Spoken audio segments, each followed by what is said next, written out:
The last one, sister, now. Assalamu alaikum wa rahmatullahi wa barakatuh. Wa alaikum salam wa rahmatullahi wa barakatuh. Thank you, brothers, for a very good lecture.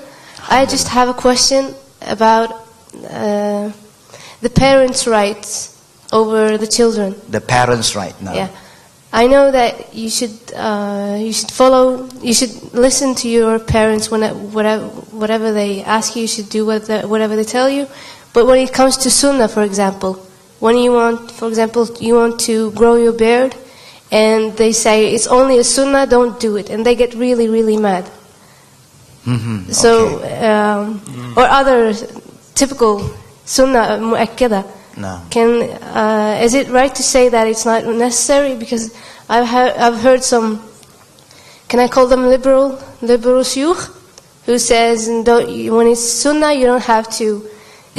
You're laughing. Okay. No. You don't have to follow it. Just keep your parents happy. What do you say about it? Okay, sis. Now, if I'm not wrong, the sister is asking that the right of the parents, of course, Allah said, وَقَضَى رَبُّكَ أَلَّا تَعْبُدُوا إِلَّا إِيَّاهُ وَبِالْوَالِدَيْنِ إِحْسَانًا. Allah command you to worship Allah, and after that you must honor thy parents. But in the same time, the Prophet ﷺ remind us, لا طاعة المخلوق في معصية الله. When we respect human, even our parent, we cannot respect them in a way to do something displeasing Allah and the Prophet. If our parents stop us from doing something that we must do as a believer, we have no right to follow and obey them. But the question is very important. Some scholars was asked about, how about if a man or the son now want to keep beard? Is that the question, sister? Yeah? Beard, yeah. They want to keep beard, and now the father or the mother said, no, you must respect us. It's your duty to honor your parent. I disagree. You cannot keep your beard because you look ugly. You look older than your father. I tell you the story of a beard. Allah give me this beard. Little beard. Yeah. I want to have the full one, but Allah don't give me the full one. Since I was a Muslim in 1968 until today, this is how much Allah give me.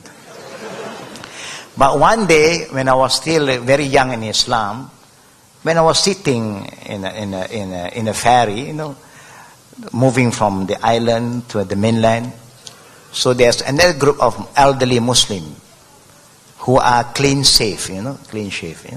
And then they look at us, they start to gossip about us. They say, what happened to the young people today? They are so young, but they want to look old. They keep beard. The beard also look like the beard of the what? Of the goats. Yeah. So they make some sound. Meh. Now I'm not a very patient man before. My family, my friend who knew who am I, they know who am I. I'm not a very patient man before.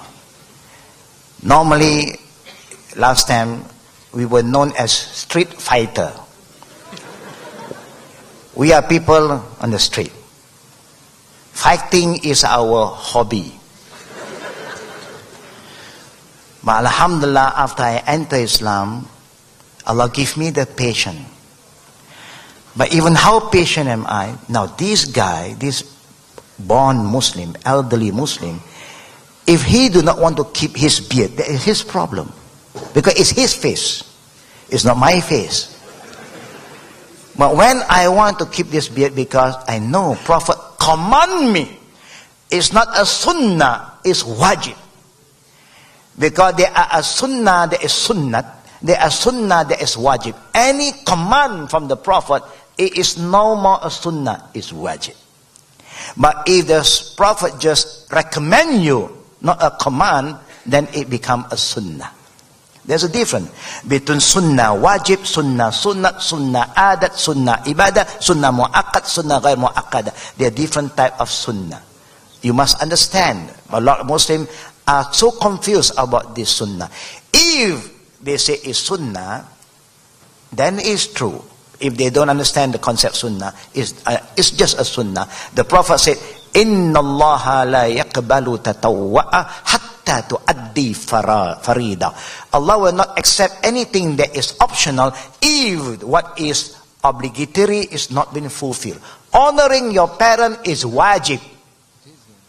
I give you an example, a sunnah. The sunnah prayer after Zohar, example. Or before Zohar prayer, the sunnah qabliyah wa ba'diyah. If your parents say, don't pray that sunnah, I want you to come to me now. Now, responding to the call of your parent is more better than performing the sunnah prayer. It's true. You get more reward for that. But if something the Prophet command you, it is the duty of the parent to accept it. By right, the parent should be very, very proud and be thankful to Allah. Now his son loved the teaching of Prophet Muhammad sallallahu alaihi wasallam. You know that the Prophet said, "La yu'minu ahadukum hatta yakuna hawahu taba'an lima ji'tu bi." You cannot be a true believer until you command your desire to follow my teaching. Now, keeping beard for the man only, woman you cannot keep. Yeah? A woman you cannot keep the beard. Yeah? For the man, the Prophet command you to keep the beard. So what do I say to this man who belittle me with my little beard? I raise up my voice, but I don't shout at him. I talk to my friend. Alhamdulillah, no, we are goats. No, goat you can slaughter for Hajj. You can sacrifice. Goat you can eat. You know, goat you can make akikah. Alhamdulillah. But people who have no beard, they are like Mr. Pig. They are like khinzir. Do you find the khinzir have beard? Have you seen any khinzir with beard? No. If they have beard, there's no more khinzir. Now that guy get very upset now. You say that I look like a goat. Alhamdulillah, goat is halal animal. There's no problem. But I say, that group, there are people who keep their face, clean shave. They are like pig. Now they get very angry now. He say, I'm a goat. I say that he's a pig. And you know, the Muslims don't like to be a pig. You know. So, just to be very frank, sister, it's the duty of the mother, a good mother, and a good father, to encourage the boys, the young boy, to keep their beard. May Allah bless you for that. And may Allah give us the patience and the understanding about our deen. Those don't misinterpret sunnah. Not all sunnah is sunnah. There is sunnah that is wajib. And keeping the beard is sunnah wajib. Barakallahu fiqh. May Allah bless you, sister. And I think that's all today for me.